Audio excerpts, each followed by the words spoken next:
না করে, হারাম নাজায়েজ কাজ পরিহার করে শুধু নেক আমল করে যেতে হবে। যারা নেক আমল করবে তাদের জন্যই কল্যাণ। এই জন্য মহান আল্লাহ পাক তিনি বলেন, ফামান কানা ইয়ারজু লিকা রাব্বিহি ফালইআমাল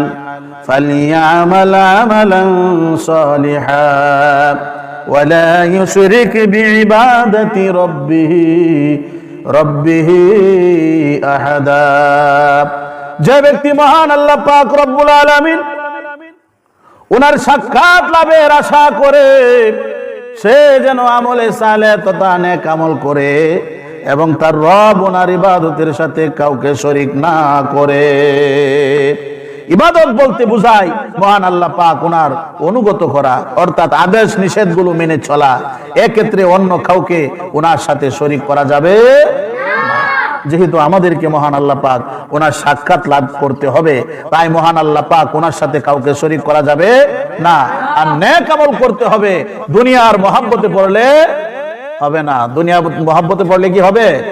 অনেক মানুষ আছি আমরা আজকে দুনিয়ার মহব্বতে পড়ে পরকালের কথা ভুলে গেছি।